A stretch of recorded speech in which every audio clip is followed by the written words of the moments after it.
Good evening, ladies and gentlemen, lovers and seekers, those who are lost, and those who are found. Tonight, I will be reading from the compilation titled Outlaw Creative, The Geometry of Life. We will be hearing from the chapter titled Chuck Lawson, the Working Artist. That being said, let's start it, shall we? Chuck Lawson, the working artist. Some artists are built for galleries. Some are built for classrooms. Some are built for the private war between rent and vision. Chuck Lawson looks built for the job itself. Not the myth of the job. Not the Instagram glow of the job. The job. The wall. The brush. The deadline. The student who is talented but soft. The student who is hungry but undirected. The client who wants a mural the size of a small weather system on the side of a building in Birmingham and says he'll pay for supplies, then waits to see if the room has the muscle to pull it off. That's the kind of moment where a real artist teacher shows up. Not as inspiration, as foreman, translator, and moral governor of the worksite. And in the middle of that same day, in the same breath, Chuck can be the guy who painted an Iron Maiden killer's jacket for a friend, the guy with a Bukowski original stashed at his parents' house, and the guy who says he's a rebel but still likes making six figures. That's not contradiction. That's an adult. The jacket and the proof of hand. A painted jacket is a particular kind of artifact. It's not a canvas that hangs politely. It moves. It sweats. It gets rained on. It gets worn into a life. Painting Iron Maiden's killers onto a jacket is also not neutral subject matter. That's a flag. That's a declaration of taste and tribe, and a certain kind of seriousness about intensity. It says the wearer is not looking for nice. It says the wearer can tolerate sharp edges. It says loud music is not a phase, it's a language. So when Chuck painted that jacket, it wasn't only a service. It was a signature, proof that the hand can execute, that the eye can translate a known icon into a living surface, that the artist understands the difference between reproduction and presence. That's an underrated form of skill, making an image live on a moving body. A jacket is closer to a mural than a canvas, because it's public and it's exposed and it's not protected by anything but the quality of the work. The mural as a civic act. A big mural on the side of a building that faces the street is not decoration. It's public speech. The owner of a recycling company wanting a large mural painted on the street-facing side of a building is, in its own way, a civic gesture. A private business deciding the wall can carry meaning. And the fact that supplies are covered matters. That removes one of the usual creative tax tricks where artists are asked to donate materials, time, and dignity to prove they deserve visibility. Still, even with supplies paid, the actual currency is competence. The students better be up to the task, because the wall will not forgive softness. The wall doesn't care about intention. It only cares about what is done. That's where Chuck lives, translating a large promise into a deliverable object. A classroom can be abstract. A mural is concrete. A mural has measurements, weather, logistics, scaffolding, Sunday shade, police driving by, people walking past. The wall becomes the grading rubric. The wall is the exam. That is a rare educational gift, a real commission with real stakes. The kind that teaches more in 1 week than a semester of safe assignments.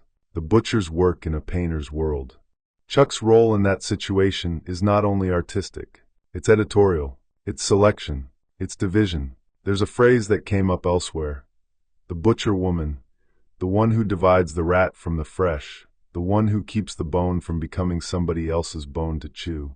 That's what a good teacher does in art, too. A class arrives with mixed material. Some promise, some laziness, some ego, some fear, some genuine talent, some imitation, some half-formed voice. The teacher's job is to separate what can be saved from what will rot the whole thing. That separation isn't cruelty. It's mercy with a knife. A mural demands that kind of division, because the wall is public and the wall is big. A single weak section becomes a billboard for weakness. So the teacher who can say, kindly but firmly, that part doesn't make the cut, is doing the moral work of the craft. Not everything belongs on the wall. Not everything belongs in the final. Steal it, and the generosity of real makers. There's a moment in the exchange that says a lot.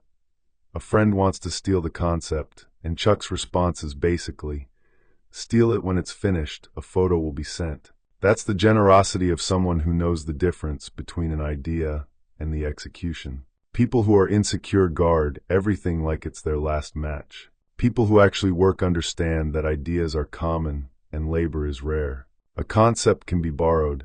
The hand that makes it convincing cannot. So steal it isn't careless. It's confident. It's also a kind of friendship. Permission given without performance. It says the relationship is bigger than the proprietary anxiety most people live inside. That's a maker's ethic. Work is meant to circulate. Proof is in the doing. The rebel who likes six figures. I'm a rebel, but I'm not going to take too many chances. I like making six figures. That line is gold because it's honest. There's a childish rebel pose that hates money because money is the system.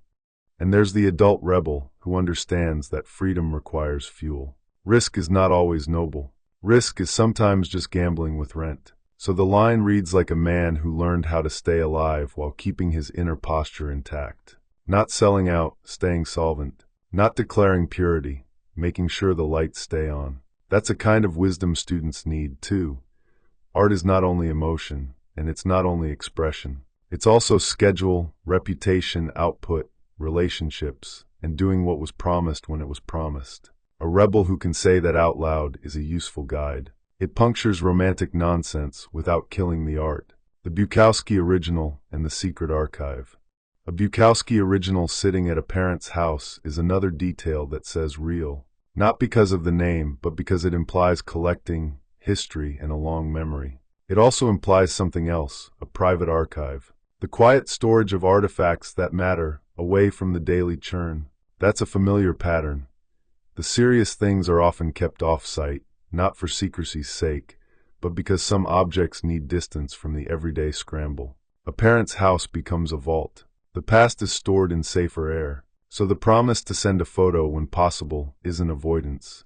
It's how real life handles its treasures. The archive exists, but it isn't always on demand. It has its own schedule. News Wednesday and the public face of teaching.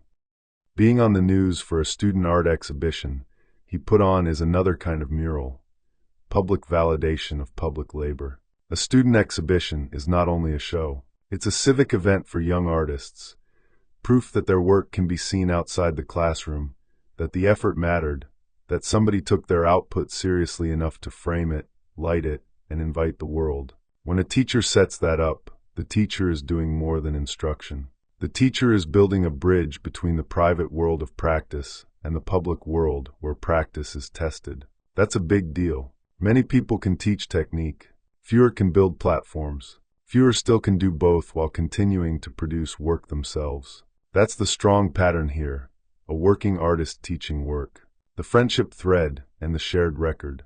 There's also the undercurrent, a friendship that is not constant contact, but grows closer over time through mutual admiration and shared artifacts. That's one of the best adult forms of friendship, not needy, not transactional, not daily maintenance, just real recognition over the long haul. A message here, a photo there, a piece of work that makes the other person say, damn. A jacket, a mural concept, a shared laugh about risk and money, a moment of permission. It's also a kind of record keeping, the proof that the work happened, the proof that it continues to happen. That matters, not for social media points, for sanity, for continuity, for knowing that the days were not wasted. The man in one sentence. A clean sentence emerges. Chuck Lawson is the kind of artist who can make a thing and make a room. Make the thing jacket, mural, image, artifact. Make the room, classroom, exhibition, commission, platform. That is rare. It's also durable. And if the mural gets done, if those students actually rise, then a wall in Birmingham will carry a visible consequence of Chuck's quiet skill.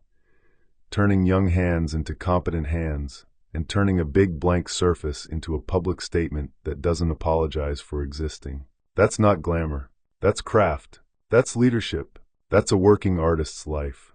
If a shorter field plate, entry for Chuck would be useful, title, logline, and a few keeper lines, that can be forged too.